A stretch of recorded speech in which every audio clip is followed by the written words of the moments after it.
Jagan security వైఫల్యం కేంద్రం ఆరా అయితే తీస్తుందన్నమాట. ఎందుకంటే జగన్కి ప్రాపర్గా సెక్యూరిటీ లేదు అంటూ మిథున్ రెడ్డి గారు అయితే లేఖ రాశారు. అసలు దేనికి రాశారు, అందులో ఏమేమి మెన్షన్ చేశారు? సో ఇక్కడ అంటే రీసెంట్గా చూసుకుంటే గుంటూరులోని మిర్చి యార్డ్కి జగన్మోహన్ రెడ్డి పర్యటించడానికి వెళ్ళాడు.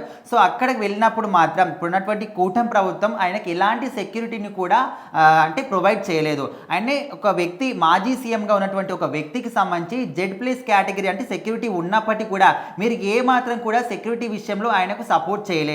సెక్యూరిటీ విషయంలో మీరు వైఫల్యం చెందారనే విధంగా లోక్సభ విపక్ష నేత అక్కడ మిథున్ రెడ్డి మాత్రం కేంద్రానికి కూడా లేఖ రాయడం జరిగింది. కనీసం మీరైనా పట్టించుకొని కేంద్రం నుంచి మా జగన్మోహన్ రెడ్డికి మీరు సెక్యూరిటీని పంపించండి, కేంద్రం నుంచి ఆయనకు సెక్యూరిటీని ఇస్తే ఖచ్చితంగా మేమందరం కూడా మీకు సపోర్ట్గా ఉంటాము, మా నాయకుడిని మేము కాపాడుకున్న వాళ్ళం అవుతామనే విధంగా ఆయన మాత్రం చెప్పడం జరుగుతుంది. సో మొత్తానికి ఆయన లేఖలో ఏం రాశాడంటే జగన్మోహన్ రెడ్డికి ప్రాణహాని ఉంది, ప్రాణానికి ముప్పు ఉంది, చాలా మంది కూడా ఆయన ప్రాణాలని తీయడానికి ప్రయత్నాలు చేస్తున్నారు. ఆయన మిర్చి యార్డ్కి అక్కడ పర్యటించడానికి వెళ్ళినప్పుడు, రైతుల కోసం పోరాటం చేయడానికి వెళ్ళినప్పుడు ఖచ్చితంగా అక్కడ ఆయనకు ఒక సెక్యూరిటీ మాత్రం ఏర్పాటు చేయాల్సిందే. అంటే ఎంత విపక్షాలు ప్రతిపక్షాలు అయినప్పటికీ కూడా, ఎంత కోపం ఉన్నప్పటికీ కూడా ఆయన ఒక మాజీ సీఎం హోదాలో ఉన్నప్పుడు ఆయన ఖచ్చితంగా సెక్యూరిటీ ఇవ్వాల్సిందే కదా. ఖచ్చితంగా ఈ చిన్న చిన్న విషయాల దగ్గర కూడా ఇంత అంటే మీ కూటమి ప్రభుత్వం ఇట్లా వైఫల్యం చెందుతుందని మేమైతే అసలు అనుకోలేదు. అండ్ మీరైనా కేంద్రం నుంచి జగన్మోహన్ రెడ్డికి సెక్యూరిటీని ఇప్పించండి అనే విధంగా ఆయన మాత్రం కోరుతున్నాడు. సో మరి ఈ విషయంలో ఎంతవరకు కరెక్ట్ ఉంది లేదు అనే విషయం పక్కన పెడితే, అక్కడ ఎమ్మెల్సీ ఎన్నికలకు సంబంధించి కోడ్ అమల్లో ఉన్నప్పుడు ఇక్కడ పోలీసులు కూడా హెచ్చరించినప్పుడు ఎందుకు వెళ్ళాలి అనేది పెద్ద క్వశ్చన్ అన్నమాట.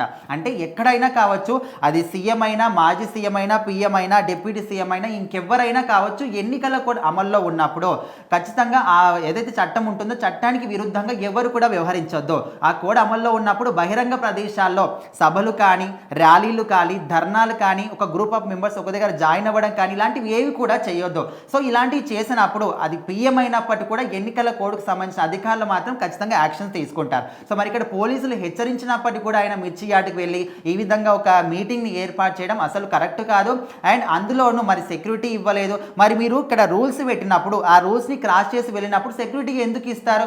ఈ విధంగా కూడా కొంతమంది క్వశ్చన్ చేస్తున్నారు. సో మరి ఏదేమైనప్పటికీ మరి ఒక పదవిలో ఉన్నప్పుడు, లోక్సభలో ఉన్నప్పుడు మరి మీకు ఆ మాత్రం కూడా సెన్స్ లేదనే విధంగా కూడా కొంతమంది అంటున్నారు. ఈ లేఖకు రాసిన తర్వాత ఏదేమైనప్పటికీ వాళ్ళ పార్టీకి ఒక నాయకుడు కాబట్టి ఆయన గురించి ఆలోచించి ఆయన మంచి కోసం లేఖ రాసున్నప్పటికీ కూడా కొన్ని చిన్న చిన్న విషయాలు మీరు కూడా ఆలోచించుంటే బాగుండేది. సెక్యూరిటీ కోరుతున్నారు ఓకే, కానీ దాని వెనకాల మీరు అక్కడ రూల్స్ ఉల్లంఘించి వెళ్ళారు, ఎన్నికల్లో కూడా అమల్లో ఉన్నప్పుడు ఎందుకు వెళ్ళారు దాన్ని కూడా మీరు మెన్షన్ చేస్తే బాగుండేదేమో అనే విధంగా కొంతమంది అంటున్నారు. సో మరి ఏదేమైనప్పటికీ ఆయన రాసిన లేఖకు అక్కడ కేంద్రం నుంచి ఎలాంటి రెస్పాన్స్ వస్తుందో చూడాలి.